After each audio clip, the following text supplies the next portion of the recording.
The moment my boss smirked across the sleek glass table and told me I was dead weight who was being fired immediately, he expected me to break down into tears.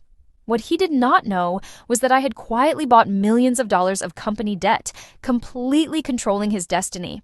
My name is Samantha, and I poured my soul into building our specialized tech division from an obscure side project into a thriving multi-million-dollar powerhouse. Raising my younger brother after our family fell on hard times taught me the true value of resilience and treating people with respect. That exact philosophy created a loyal, brilliant team, but top corporate leadership only cared about ruthless cutting. Trouble began when our original supportive leadership was pushed out by board members seeking aggressive restructuring tactics. A cold private equity executive named Brandon arrived at the top seat, viewing our dedicated workforce as mere lines on a ledger to be trimmed for quick profits.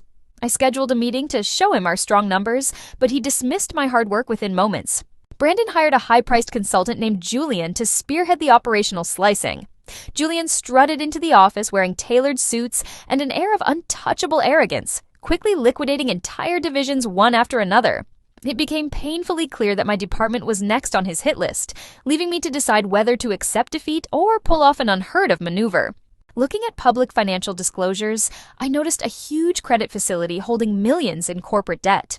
I realized that standard employees have zero authority during layoffs, but actual creditors possess immense legal leverage over corporate decisions.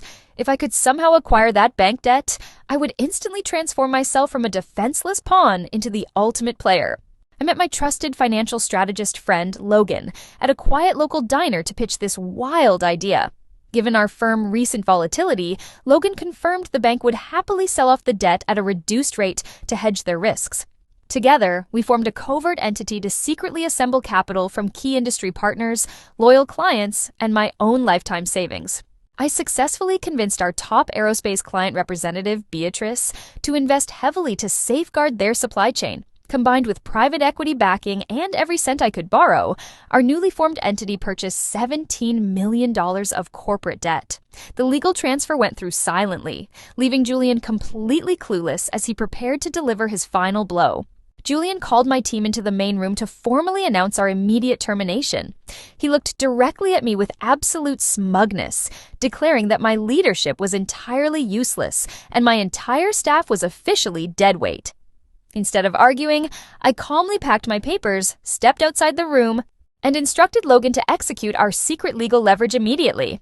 Logan immediately issued an official legal demand to executive management, invoking a mandatory change of control clause due to radical restructuring. The clause demanded full repayment of the loan or forced immediate foreclosure proceedings against company assets. Panic exploded down the executive hallways as top accountants realized the business faced instant financial ruin. Brandon summoned me to the top floor executive suite, where corporate attorneys sat in complete shock and terror.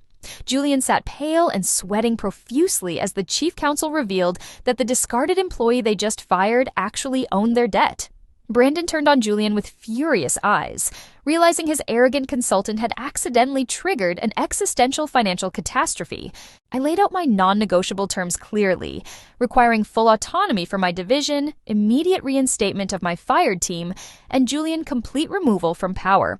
With their entire corporate survival hanging in the balance, management had no choice but to accept every single condition.